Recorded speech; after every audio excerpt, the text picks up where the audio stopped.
Welcome to your daily focus for December the 25th, 2019. My name is Tilly, and this is Tarot with Tilly, and thank you. Thank you truly for all of the positive, loving, supportive energy you send my way each and every day.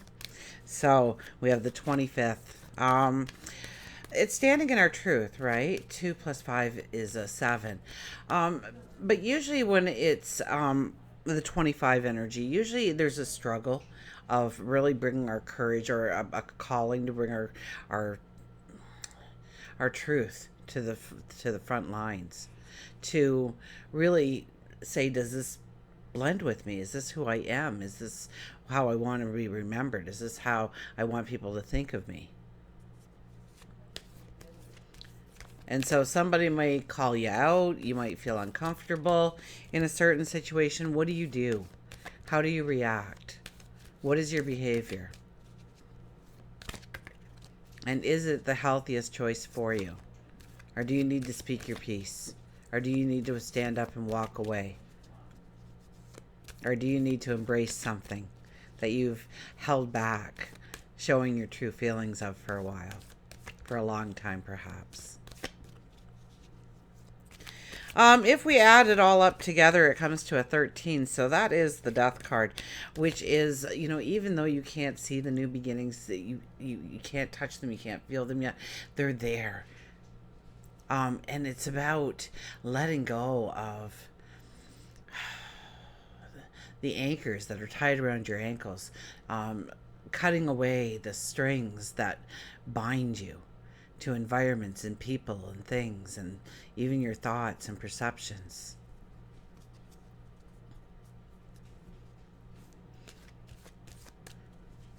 So we are in the final day of the full moon energy before we enter the solar eclipse.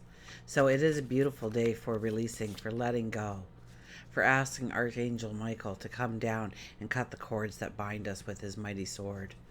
Do that in a meditation today. Do your new moon affirmations today. Get excited about your tomorrow, but let go of what's holding you back.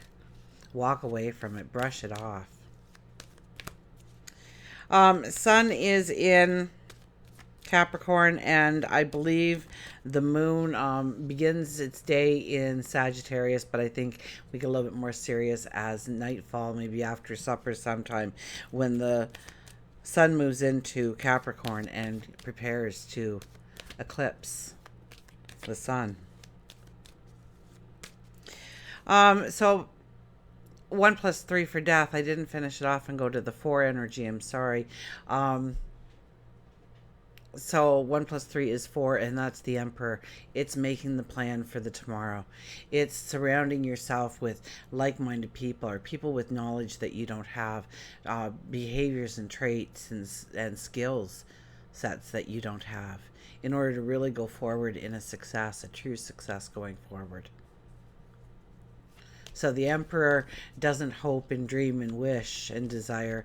He makes a plan, and he gets the information he needs to make a well-educated plan, decision on how to go forward. And he expects nothing less than what he is imagining, what he is thinking, what he is dreaming, what his affirmations for his tomorrow and his kingdom's tomorrow will be like.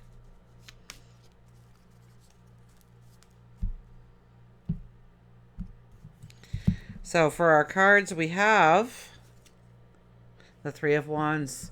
We stand on the shore of our tomorrow. There are 3 wands stuck into the ground there. And we hold the first one when we look out and we imagine, look at that eclipse happening, and we imagine what we want to step into, who we want to become, the things we want to change in our life, within our routines, within our health, our well-being, within our relationships, within our job, career, within the community, within our faith. And we look at the different ways that we can do this, how we can step forward in that step, and what will turn out great and what might go south on us, where our limitations seem to bind us, where we can push through limitations. And eventually we move over to the second wand. And we may imagine this same scenario a little different. We may imagine a different part of our life altogether, and understanding how the balance in our entire life in its entirety has balance. Or we're bringing in the balance. We're bringing in the joy. We're bringing in the security. We're bringing in the success. There's a third one. The third one is usually making a decision. And since we're so close to the new moon energy, the eclipse energy, I would have to say we make a decision on how to go forward, what we truly want to step into. It's standing in our truth. It's being brave.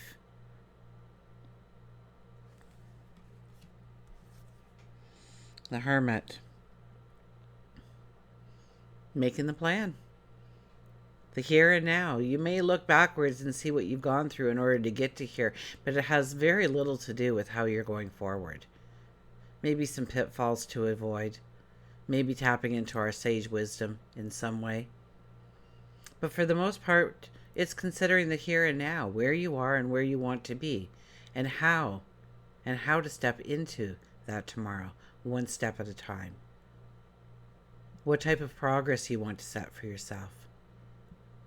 How high you're setting the bar.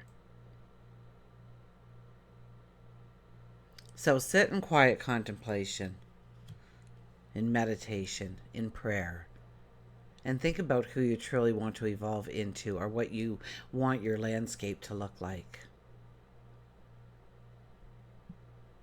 The joys and successes you want to bring in.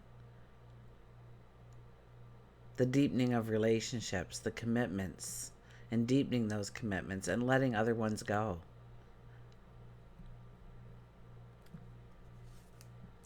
The Six of Cups.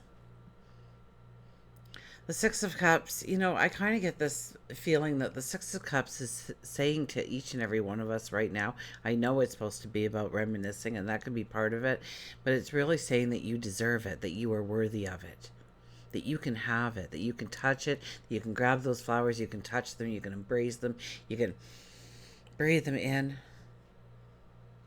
Allow their fragrance, their aroma to soothe you, to energize you, to experience beauty on a whole different level.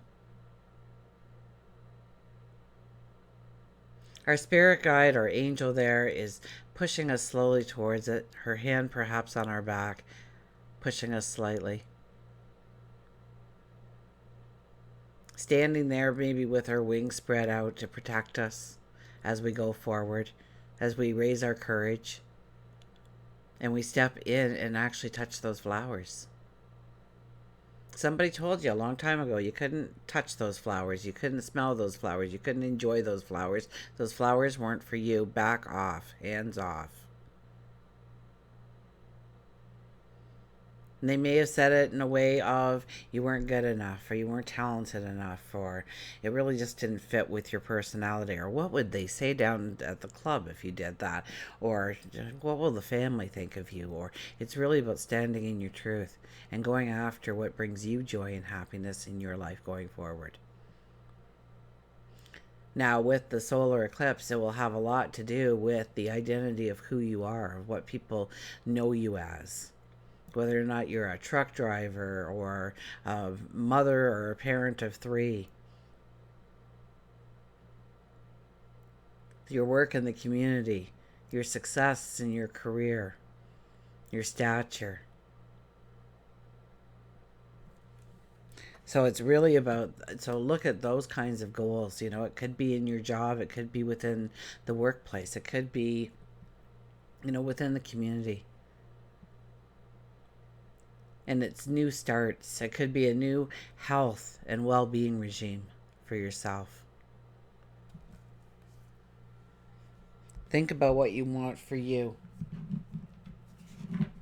because you're about to set some wonderful goals for yourself to last for the next 6 months, so you have time. So long-range goals. Yes, we want those baby steps, but right now we want to look, where will I be in just 6 months? When the next set of eclipses hit us. What do I want in my life? What do I have in my life? Who do I want to be? To allow well-being, I must be in joy. So it's raising your vibration. It's raising your energy. Whenever you have a problem that you have to solve, come to a decision on. Excuse me, a tickle in my throat again. Um, Imagine joy, happiness, giggles, laughter. Create that in your life. Your problems will take care of themselves for the most part. You'll come up with the direct route in solving it or making the decision that needs to be made. So, raising your energy, raising your energy brings you to a level of the things that you do want to bring into your life. That happiness, that joy. In the same way, you cannot set your radio tuner to 98.6 and receive songs playing on 101 FM. You must set your own vibrational tuner to the one of well-being. Feelings of joy, love, passion, exhilaration, fun, interest are indications of your vibrational match to well-being. We are asked, excuse me, I've got just a little tickle. It's not a cold or anything.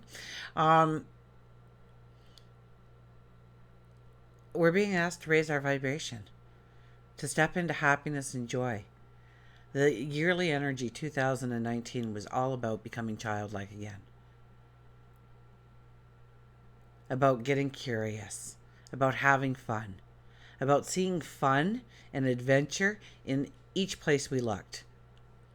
You know, a child sees a stick on the side of the road and it can be anything. It could be a broom they're starting to sweep up.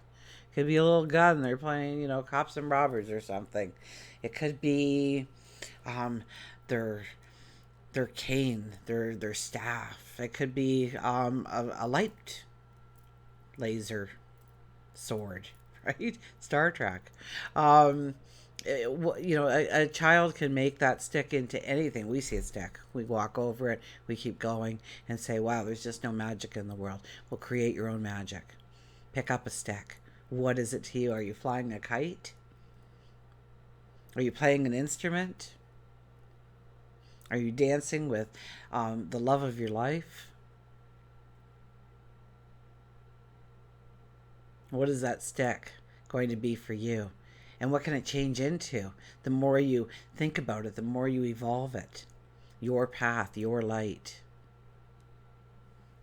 So, if you stay down here in your energy and not try and boost it, try and raise it, you're never going to hear what's playing on 101 FM. Absolutely not. Let's get our animals out here.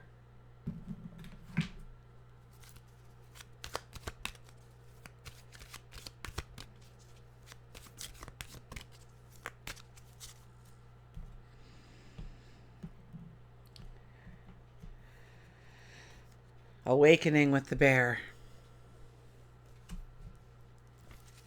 Awake from your slumber. That autopilot you've kept yourself on. Uncertainty, openness, awakening, negativity, hibernation. When we fall asleep, we withdraw our awareness from hypnotic fascination with physical sensation, thereby enabling us to listen with our now awakened sixth sense.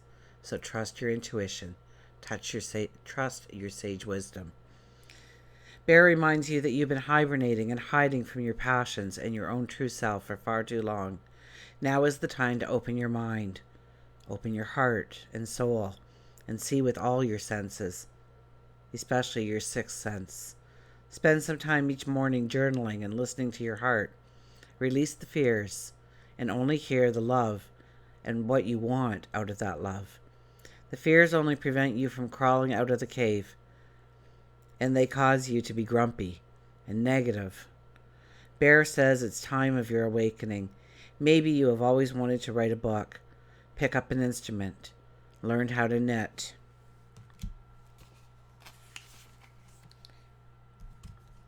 Maybe you've been afraid to sign up for that class because you've been caught within the web of fear for so long you forgot how good it felt to stretch and feel the love that is around you and the love that you create from within. No matter what speaks to your soul, release the fear and allow Bear to stand beside you to assist you with your awakening. Don't allow your limited view to bring about the fear, because you are on the verge of something great. You truly are on the verge of something great. Push the fear aside and feel the awakening bubbling up within you. Bear may be telling you that you need a good, sound sleep, one that is undisturbed and restful. Once you awaken from that sleep, you will feel refreshed and ready to take on the world. Bears are resourceful before, during, and after their hibernation. Bear wants to teach you, too, to be resourceful with your life. Are you purchasing too much food at the store that is going unused? Is your closet filled with clothes that you haven't worn in years? Bear says, it's time to simplify. It's time to get rid of the clutter. It's time to let go of what no longer has value in your life and go after your dream, your desires, your hopes, your wishes. Until we meet again, remember, I do love you.